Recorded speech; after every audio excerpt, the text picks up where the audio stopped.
sometimes forget who really knows what's the truth. Often dignified, how funny changing the tide. It feels like you already knew.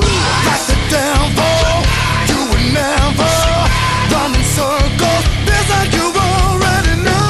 That's the devil, you would never run in circles. Feels like you already knew. Say you, I would never.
Good evening, everyone. I just wanted to jump on here for a few moments and discuss a bill that I had seen proposed. It's a Nick Schroer and Joe Nicola are they have combined bills, and I want to talk about that tonight. He also has a bill. Joe Nicola also has a bill on property tax, and I've been scanning through it a little bit.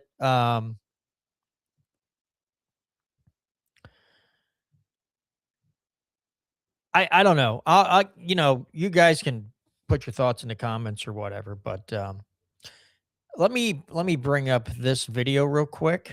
I won't play very much of it at all. I'll play a very short segment just so you can get an idea of what I'm talking about here. Let me play this audio real quick, and then we'll get into it and discuss it a little bit. You lived under Sharia law for just a little bit, and I filed a bill here in Missouri to prevent our courts from adjudicating cases based on Sharia law. And then I also included the World Economic Forum, the World Health Organization, and also the United Nations, that our state wouldn't be regulated or have any laws based on any outside international organizations. And as you know, you were very kind to write a testimony that I read in committee last week, and the bill was received really well. Matter of fact, I put it on Facebook and the testimonies, and I haven't had so much traction on any post that I've ever made before. So I would appreciate if you could just tell us. All right, I just wanted to play that little bit there so you could get a feel for what I'm going to be discussing here. Now, listen, we've all, if you've paid attention, especially from like conservative slants, as far as like you hear about Sharia law, and I'm not saying Sharia law is good, right? I think every state has a constitution. We have a federal constitution. We should just abide by those.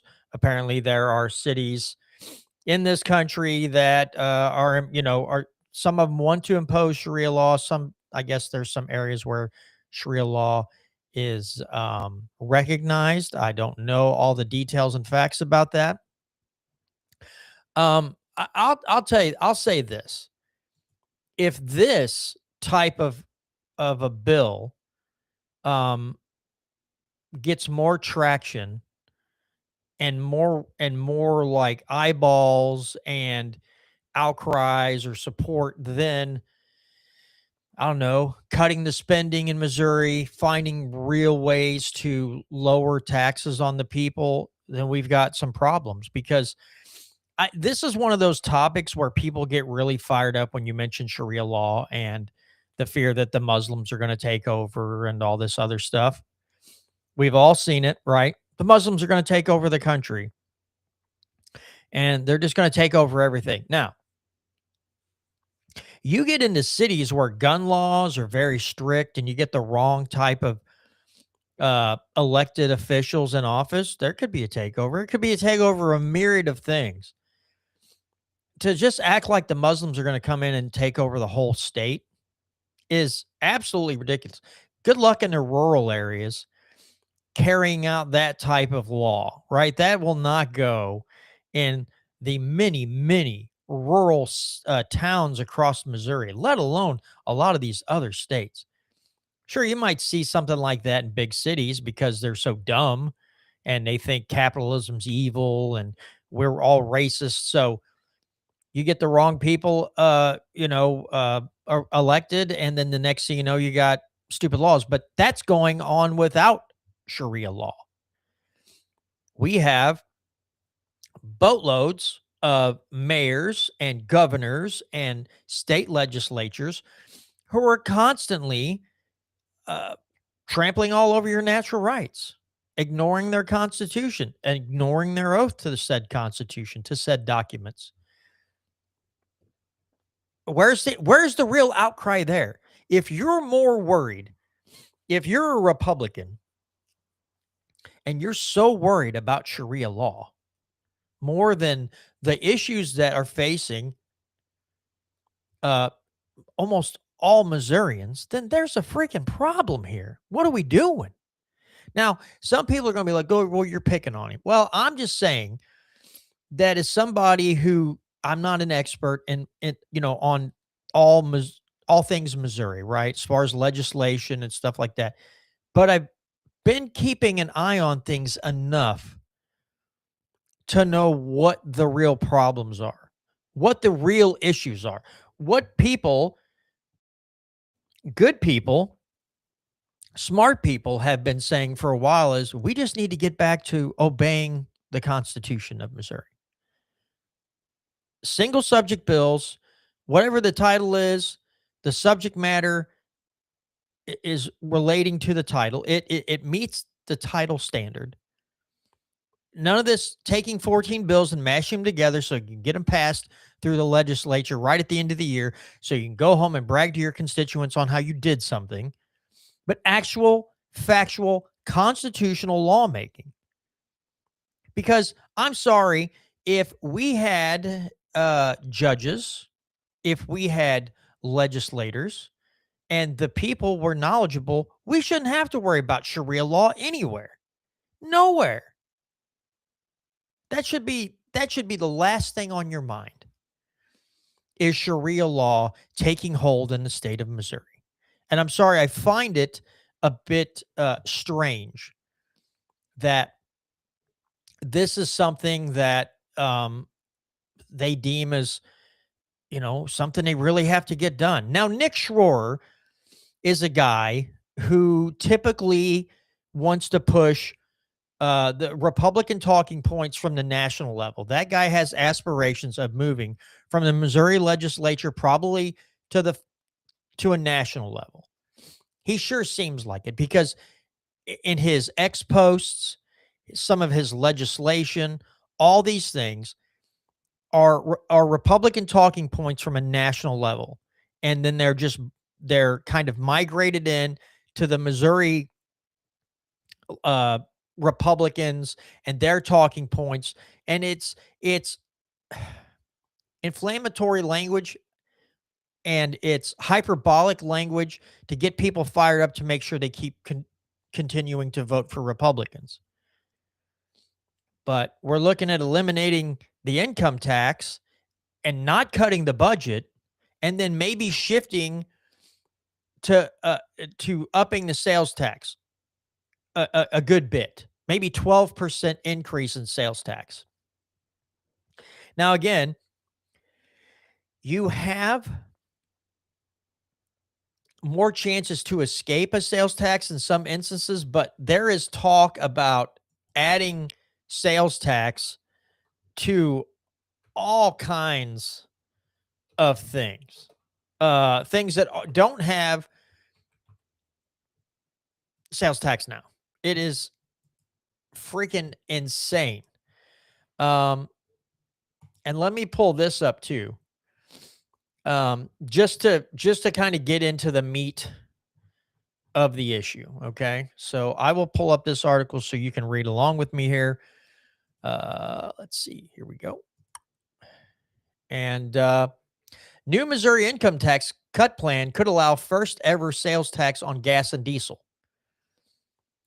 House Speaker John Patterson says the intent is to exempt fuel, and the bill, which would allow sales tax on any goods and services, will be changed so there is no new tax on Phillips.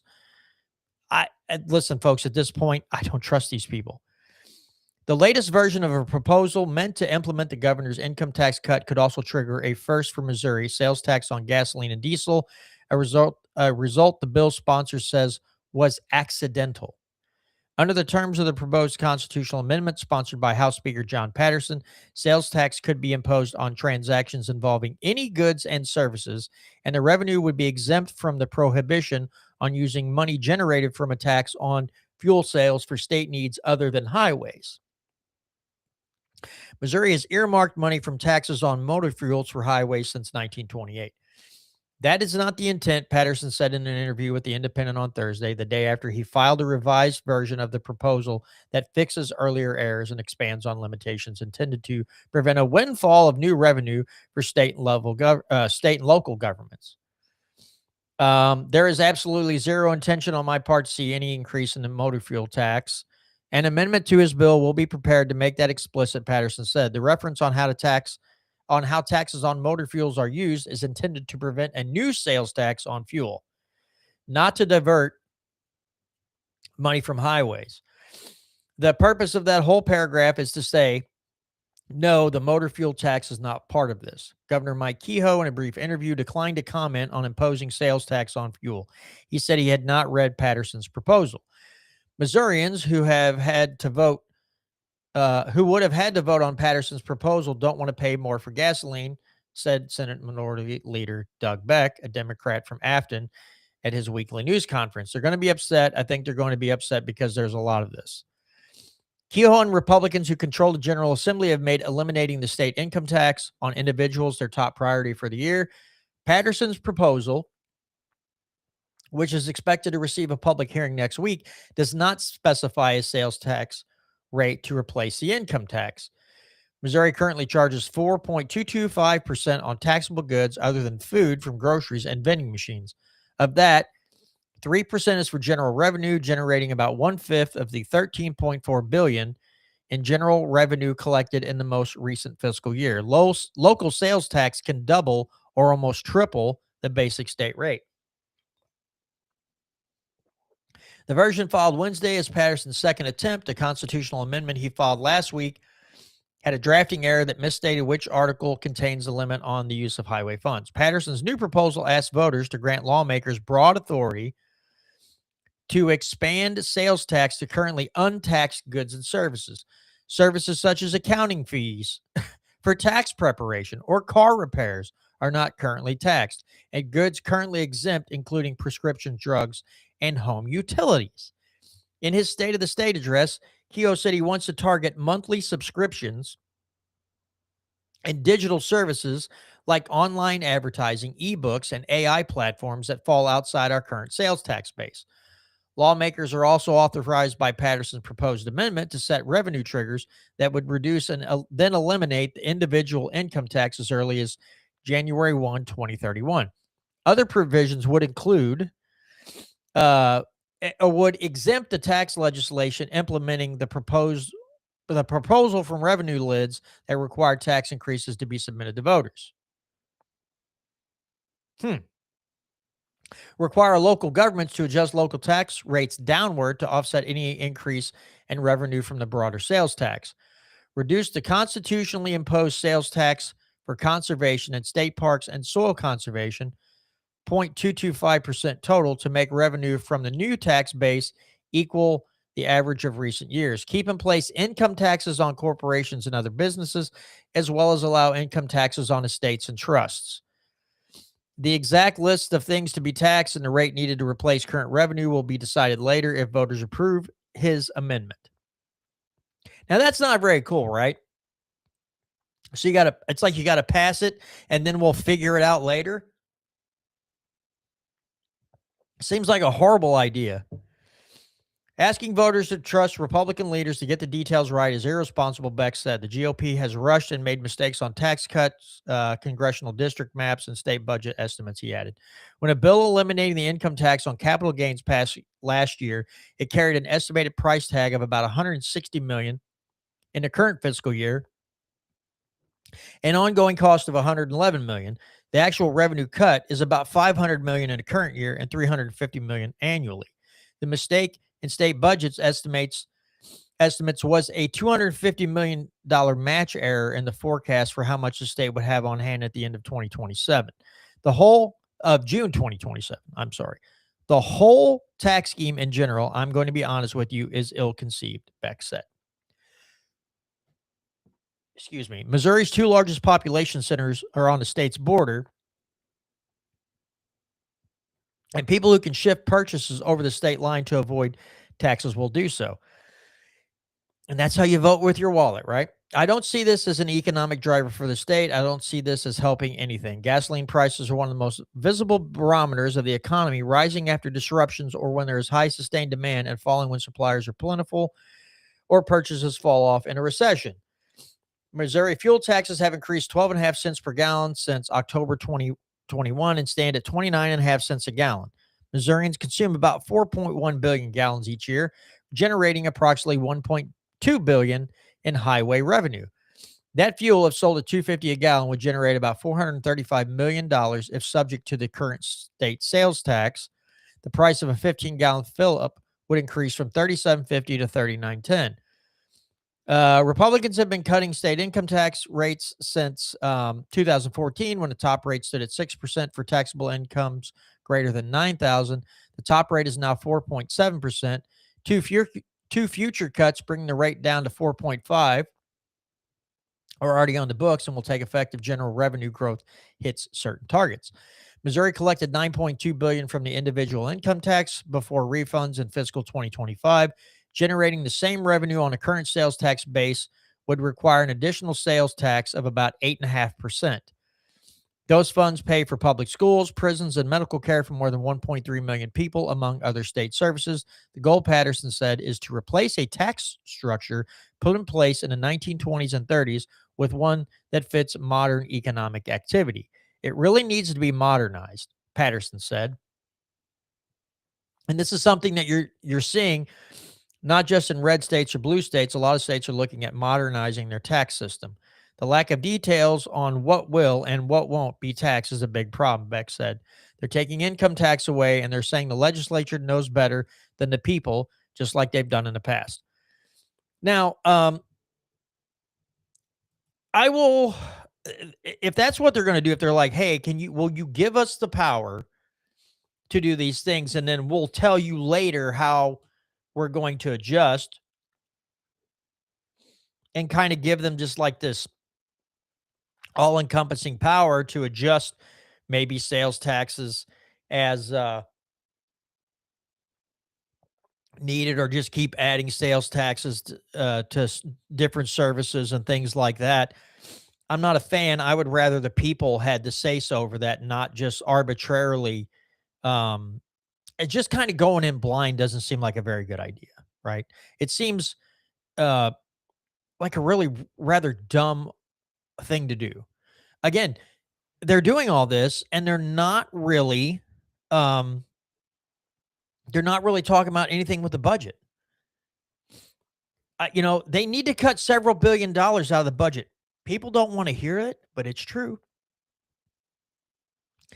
They need to, if I get the yawns tonight, people, I'm sorry. Friday, end of the week. Please excuse me. But we've got a lot of financial problems with the state. Inflation being as it is, for several years, a lot of counties and cities and across the state of Missouri have seen record windfalls in tax revenue because of the inflation. So they're all like, yeah, let's freaking go. Um, I'm not a fan of that. Now, I can't blame that on the state, right? The states didn't print the money. The federal the Federal Reserve Bank, at the behest of the federal government, printed six something trillion dollars, injected into the economy, and destroyed the currency. The states just happen to be the lucky recipients because increase in prices causes the amount of taxes collected, sales tax at your store, wherever, to increase, and they're seeing larger and larger amounts of tax revenue come in. And so they're kind of living high on the hog. But at the same time, St. Louis City or St. Louis County is having problems. They're facing like a $60 million shortfall because every single year, when all the agencies do their budgets, they ask for an increase every year, whether they spent all the money or not, and they grant them the increase. And now they're having problems. So now they're like, we should just create another tax and make up the shortfall. Now that's Sam Page's recommendation. Other county executives are saying we need to start cut. Y'all need to figure out where to cut spending. But Sam Page is like, don't do that. Don't be fiscally responsible. Just we'll just make up another tax to collect. I mean, St. Louis has a payroll tax. Big cities have a payroll tax. If you work in the city of St. Louis or Kansas City, they get, I don't know, 1% or some percentage of a percent of your paycheck just because you happen to work in the city. I think that's ridiculous. I think that's utterly ridiculous that the city of St. Louis just gets to stick a payroll tax on your check because you happen to work in St. Louis County. Or Kansas City could be the same way. You work in Kansas City and you work for a company in Kansas City, they're taking a very slight percent of your check to go to general revenue. I hate that. I absolutely hate that. So again, sure, you can propose a bill banning Sharia law and the WEF, the UN, and all these other agencies could not. So what is it? The WHO, the United Nations, the WEF, and any other international organization or body shall have no jurisdiction or power within the state of Missouri. That should be automatic, right? If the states, if the federal government wants to impose something imposed by the UN, the states, the legislative body, and the governor should have the intestinal fortitude or the balls to stand up and say, well, we're just going to 10th Amendment that, and we are not going to enforce that. You guys want to enforce it? Have at it. We're not doing it. And instead, we have to make up these bills that we will ban Sharia law. And I again, there's a lot of fear mongering about Sharia law. Now, my friend Tom March brings up a good point. What is Sharia law to them? What do they mean when they say Sharia law? Do they have a good, it's not laid out. So is it just arbitrary, like COVID era policies, 6 feet apart? No, no more than this many people per 1,000 square feet, and we're just going to make it up as we go along. I mean, they don't even have a real definition of Sharia law. And it's not laid out in this bill. It just says foreign law, no Sharia's Act, or this is as the No Sharia Act. So no foreign laws, fundamental rights guaranteed by the Constitution of the state of Missouri and the Constitution of the United States, including but not limited to process, equal protection, freedom of religion, freedom of speech, and rights related to marriage, child custody, and property. No court shall enforce a judgment, decree, or arbitration decision if it relies in whole or in part on Sharia or any other foreign law that violates the constitutional rights of any party. But we have a legislature right now who does unconstitutional things every session. It may not be Sharia law, but they violate the Constitution every session, multiple times with the legislation that they pass onto the governor's desk for his signature. Now, they're going to, if you say this to them, they'll be like, well, like, no, yeah, that's a deep subject for shallow minds, right? Oh, well. But at the same time, it's true. You're going to worry about a foreign law being enforced in the state, but you won't even act constitutionally. 90% of the building can't do it. 40% vote constitutionally. But we can't, we're not going to allow any foreign law. Well, no kidding, right? That's common sense. Of course, most normies don't want foreign laws being enforced in their state, their county, or their city. Duh. Right? That's common sense. But again, our legislature does not act constitutionally. We have a few really good people who can vote 70% of the time constitutionally. But you look at the scores, there's a whole bunch of 30-something percent, 20-something percent. They can't even hit 50%. But will protect you from Sharia law or the UN or the WEF or the WHO. Hell, we need protection from them. We need protection from our own legislators passing state revised statutes, continually wanting to add things to the Constitution. Where's our protection from that? Well, we're supposed to be protection because the government is supposed to be made up of the people and doing the people's will. And there's a whole lot of them in the state of Missouri, in Jefferson City at this time that are not doing the will of the people. They're doing the will of lobbyists and whatever else, some organization somewhere, but they're not really sure. Some people, it is their will to have a body that lords over everyone and have to make our decisions for us. Yeah, we have people who want a legislative body, thinks a good legislative body filled with whatever party, Democrats or Republicans, that will lord over the rest of us. Sure, we have those people.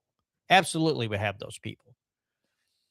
We have people who think the government is this benevolent body and they are just so good and kind, and if it's their party in power, mind you, and that they're cool to lord over the rest of us and whip people into shape and get them doing the things that the government says they can do. But most people in the state of Missouri, except a few, would not want Sharia law. So why are we pushing this legislation? Why are we proposing this? We have a budget to cut. We have spending to cut. We need to get ourselves, wean ourselves from all the federal dollars coming in, right? We need all that stuff. And we're worried about Sharia law. And again, I know I'm not trying to pick on a particular person here, right? That's not what I'm doing. I'm just saying we have more things to worry about. Now, Senator Nicola does have another bill here. There's several pages of this. And I'll just read you some of the highlighted sections of the bill. Okay, so that's page 1. Let me share this page with you all so you can kind of see what I'm scrolling through here. So one of the highlighted sections, let's see, it's here on page 5. An assessor shall not reclassify any real property without first conducting an in-person consultation with the owner of record of such property. An assessor shall be considered to have satisfied the provisions of this subsection if the assessor can document that a good faith effort was made to contact the owner of record, including but not limited to documenting any mailings, phone calls, or electronic notifications sent to the owner of record. So let me find another highlighted section here. I go down a few pages. Okay, here's line 219. Before the assessor may increase the assessed valuation of any parcel of subclass real property by more than 15% since the last assessment, excluding increases due to new construction or improvements, the assessor shall conduct a physical inspection of such property. If a physical inspection is required pursuant to subsection 10 of this section, the assessor shall notify the property owner of that fact in writing and shall provide the owner clear written notice of the owner's rights relating to the physical inspection. If a physical inspection is required, the property owner may request that an interior inspection be performed during the physical inspection. The owner shall have no less than 30 days to notify the assessor of request for an interior physical inspection.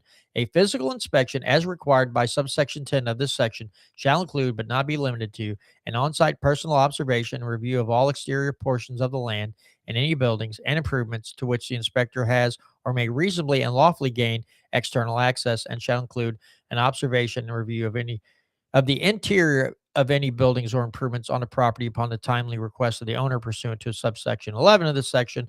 Mere observation of the property via a drive-by inspection or like shall not be considered sufficient to constitute a physical inspection as required by this section. An assessor shall not increase the assessed valuation of any parcel of subclass 1 real property by more than 15% since the last assessment. A property owner may request the assessor to complete a physical inspection of the property owner's subclass real property, which may include an interior inspection. An assessor shall not increase the assessed valuation of such property based on the physical inspection, but may reduce it. So let me see. There should be, okay. So this is all telling you what the purpose is. The following term shall mean. All right, let's see. It tells you about calculating property tax levies.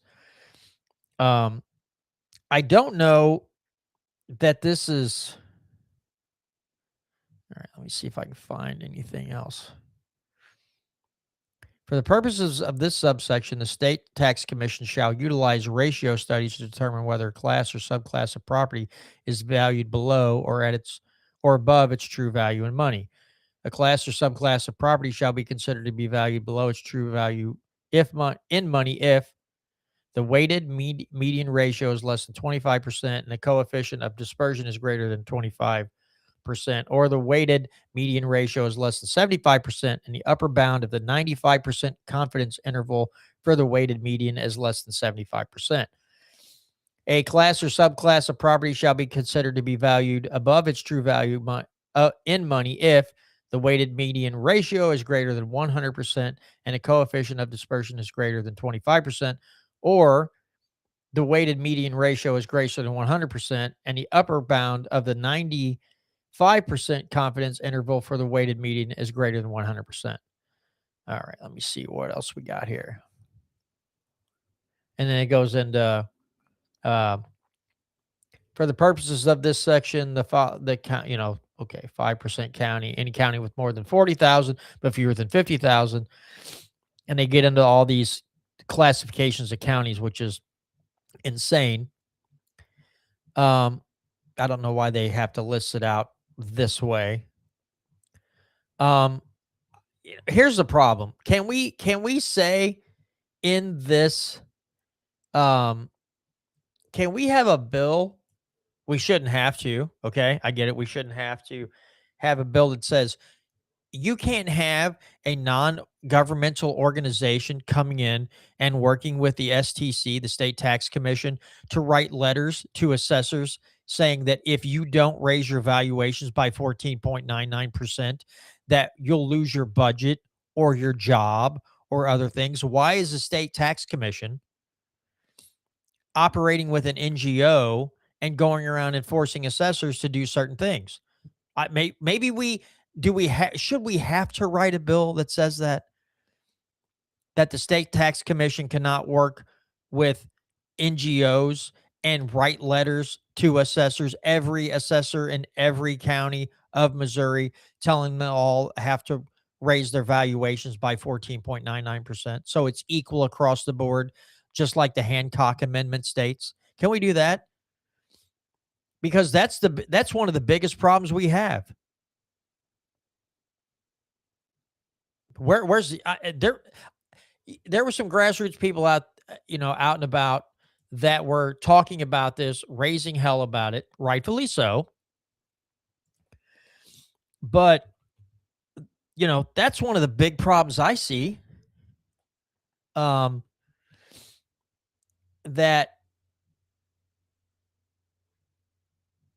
you can't, that we have NGOs constantly working in these states and making rules.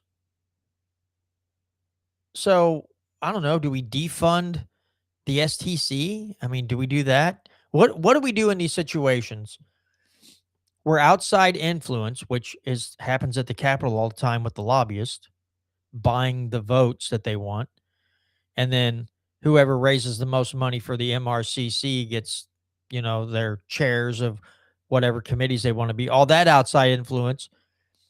There should be more hell raised about that.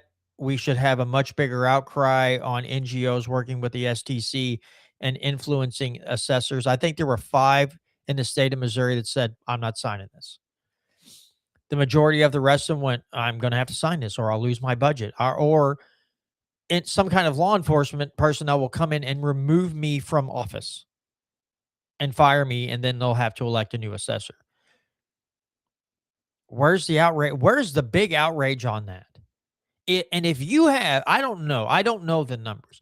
I'm just saying, if you have more people who are outraged about and backing a bill on Sharia law than you do about NGOs and the state tax commission bullying assessors,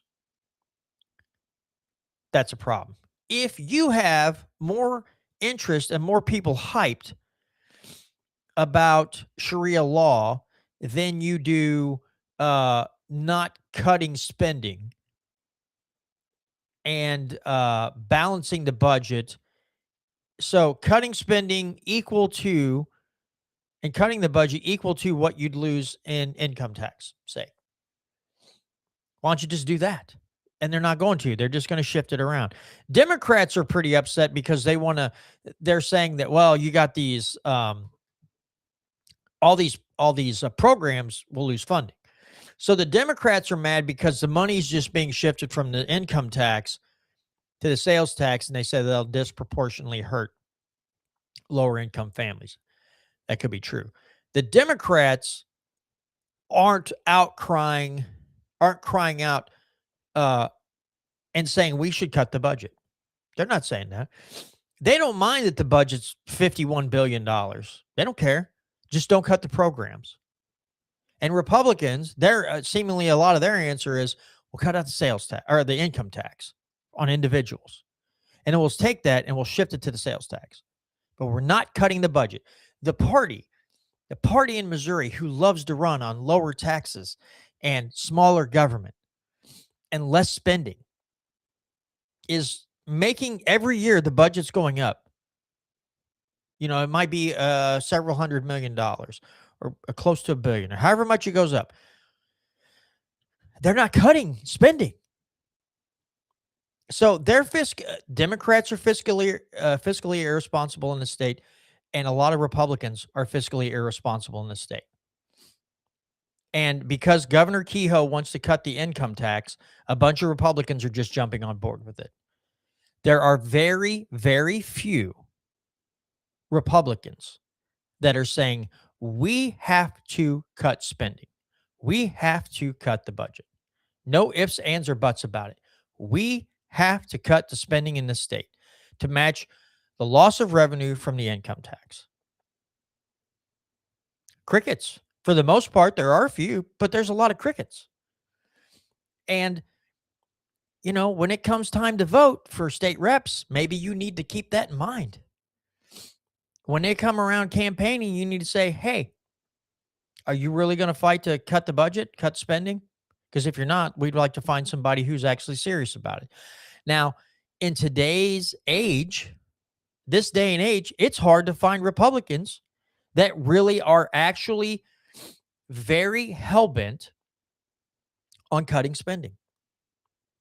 You look at the national level, right? The feds, they complained and whined about Biden era spending, and they're going over that. And the Democrats want more than what the Republicans want to do, but they're not about cutting spending. 99% are not about cutting the spending. They're going to go along and vote with everybody else and increase the budget and increase our debt. And that is trickling down into states like Missouri, who talk a big game about shrinking the size of government and cutting spending and cutting taxes. And although they are working on cutting taxes, irresponsibly going about not cutting the spending. So fiscally irresponsible of both parties. One party wants to keep the big budget and not cut taxes. And it seems like they want subsidies for more and more on the federal side, right? And the Republicans, almost all of them, want to cut taxes, but they don't want to cut spending. I guess everybody sees it as it's political suicide to maybe cut some of these programs out. That's great and all, but most of the people in both these parties cannot come to grips with what happens when you run out of other people's money. Whether it's federal funding or just the people of the state, what happens when you run out of the money? What do? You just keep fleecing us till it's all gone and it collapses in on itself? Because that's what it looks like they're doing. And I don't see a whole lot of Republicans in this state who seem dead set and making it a true priority to become fiscally responsible. Two things: following the Constitution and cutting spending, along with tax cuts. Three things that would greatly improve the lives of people here in this state. A, follow the Constitution. When you're writing legislation, do it constitutionally. If you're proposing a law that is unconstitutional, kick it. Two and three are kind of intertwined, right? You want to cut taxes? Cut the spending. Cut the budget. Three things that would greatly improve the lives of the people here in Missouri and maybe retain what freedom we have left and then slowly gain those liberties back, our natural rights back. That's my proposal. Can we get, and again, folks, if we're not going to, okay, going back, there were counties that wanted to vet the candidates for state rep, whatever, right? They wanted to vet the candidates. And the Republican Party, as a state and as a national level, said, we'll sue you if you do that. You can't vet your candidates. You can't do that. You're going to, and the thing is, if someone's going to run for, let's say, state rep, okay, let's pick a district 102. I don't even know if that's an actual district. But let's say district 102. And the people of that district know that that person is about the worst Republican you could ever find. They don't have to take that person's money when they go file to run for office. They can say, no, we're cool. You don't seem very Republican. Like old school Republican, the actual platform they used to run on. Small government, less spending, less taxes. They won't. They'll just take their money. And then certain counties said, well, let's vet the candidates to find the good ones. Those who align with our ideals. And then the Republican Party said, you can't do that or we'll sue you. So my question is, do we keep electing these people, or do we just start voting libertarian and stuff and start shifting votes away from the two major parties? Will it happen? Probably not. Enough people can't seem to get the intestinal fortitude that it takes to say, I'm not voting for two major parties, and there's a really good libertarian candidate, and that guy's getting my voice. or getting my vote, because even though I am a Republican, his ideals, his priorities align with me, which is more of my natural rights back, and I get to keep more of my money, and I get more freedom. And I get to make more of my choices. And I don't have to keep begging government permission to open a business or do these other things that they have deemed require a license and an extortion fee. So do we just start voting other party, libertarian, constitution, some other party, and start shifting votes away from the two major parties enough to where they take notice and go, hey, I wonder why are all these people so upset? And then you tell them, you speak loudly and say, you guys don't align with our priorities. You don't listen. You get in there and you grow the size of government. And that's exactly the opposite of what we wanted. I would think, you would like to think that the people who vote Republican every election would start going, hey, government keeps getting bigger. But it's my party's doing it, so it's not as evil or awful as if a Democrat was doing it. And Democrats are upset about the whole ICE thing. I'm not going to get into that subject here. I do have a problem. If you're asking for people's papers, I have a problem with that. But then during COVID, they didn't question a tyranny, shutting restaurants down, arresting people for swimming at the beach or playing outside with their kid at a park. I didn't see Democrats in an uproar about that. Heck, I didn't see a lot of Republicans in an uproar about that. So during this whole time that these things have been going on, increased inflation, increased spending at the national and state levels, when do people finally decide that seemingly most of the people in the Republican Party and just about all the Democrat Party don't give two craps about you at all? And they decide, I'm not voting either party anymore because they've strayed too far. And that is a question I pose. How bad does it have to be before we start taking and saying, I really actually want liberty-minded people in office? I want a whole bunch of them. Not this fake, oh yeah, and this fake patriotism, this flag waving, this all the propaganda, the fake empty promises, all that stuff. When do we get rid of that? And have people who actually love liberty, actually like their natural rights, want them back, want to keep more of their money, want to actually own the property that they pay for and not have to rent it from the government. Like, when do we do those things? When do we get back to that? When does smaller government and more regaining your natural rights trump the scare of Sharia law? Because let me tell you something. You return to constitutionally sound government, you return people's natural rights back to them and stop adding things to the Constitution that seemingly are put in to limit the people's rights and powers instead of the government's size and power. You start doing those things, Sharia law won't even be a blip on your radar.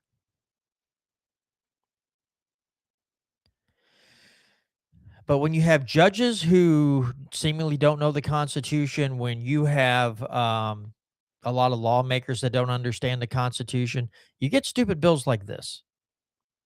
And when the actual priorities of the government or the people serving in the legislature are not what they told you they are, you get stupid laws like this. That's what you get. You get, I'm going to ban Sharia law. Maybe we should ban you all from going to work until you've all read the Constitution, take a test, and anytime you step out of line, we just fire you. Somehow, if we could impeach them or whatever, I don't think you can impeach a legislator here in Missouri. I'm not real sure on the law, but if you could impeach them because they're unconstitutional, 70-something% of the time, 60% of the time, you can find somebody that would get 75-80%. That'd be a heck of a heck of a gain for the people to have people who, again, align with their ideals. If the people's ideals return to actual limited government, smaller government, um, and the retention and regaining of the natural rights that are enumerated in the documents that we call our state and federal constitutions. So that's just a question I posed to you this evening. Want to get on here and do a short rant show on a Friday night. And so in the comments below, if you watch this, just let me know your thoughts. Do you think banning Sharia law is more important, or is getting rid of personal property taxes and shrinking government and cutting the budget way more important to you than banning Sharia law? So just let me know in the comments below. Again, generally 6:30 p.m. Central Time, Tuesday evenings. Brandon Daugherty and I are on here, the Missouri Liberty Report, and this week I'll have State Rep. Good God, I'm so bad with names. He has two bills on marijuana and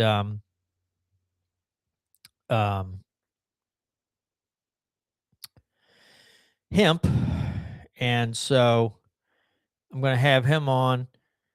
And Representative Overcast. Good Lord, my memory is so bad sometimes. But he has two laws, proposed bills to open up marijuana and hemp for people to be able to grow more and remove some of these restrictions on them. It would have to change the Constitution as it reads now, but he's really fighting hard. I don't think he's making much headway because the marijuana lobbyists have really sunk their claws in, and they're going to fight tooth and nail for anything that would give people more freedom with hemp and marijuana. But he's going to be joining Brandon and I this Tuesday night at 6:30 to discuss that legislation. So we hope to see you there. If you live in Missouri, are you ready for a big snow? Because I've seen totals where I live of 7 to 11 inches of snow. It looks like Saturday afternoon into Sunday, it's going to dump some snow. So that'll be an interesting, that'll be interesting. But if you're seeing this tonight or tomorrow or whenever, and you live in Missouri and you live basically really south of the Missouri River, be careful out there. Hope you got all your milk and bread before the stores ran out, because that's a Missouri thing. If snow's coming, you have to go and empty the stores of milk and bread. I don't know what you do with all that milk and bread, but hopefully you got enough supplies of milk and bread to get you through this snow, the what do they call it? The snowpocalypse or whatever they're calling it's coming our way. I don't mind snow as long as ice is not involved. And I'm not talking about immigration type ice. I'm talking about ice and not ice baby. I will say I kind of hope we get a boatload of snow, because when all that melts, the rivers and streams in this state desperately need water. I haven't seen rivers this low in ages. So it wouldn't hurt my feelings if we got a bunch of snow and we'd start getting some of these rivers and stuff, the levels back up. Kind of scary. And then, of course, the ground's going to take up some of that. But if we can get a bunch of water in the rivers and get the levels up, that'd be pretty nice to see. But anyway, hope you all have a great weekend. If you have never watched this show before, hope you made it to this point, and I hope you'll join us on Tuesday evenings at 6:30 p.m. Also, to just reiterate too, the first Tuesday show of every month, our friend Tom Martz with the Lock and Smith Foundation joins us to discuss Missouri news, and as the legislative session goes on, we'll discuss certain bills, the constitutionality of them, or if they're highly unconstitutional, and then we make fun of them or whatever. But anyway, you guys have a great rest of your evening and a great weekend, and I hope to see you right back here on Tuesday night at 6:30 p.m. for another edition of the Missouri Liberty Report.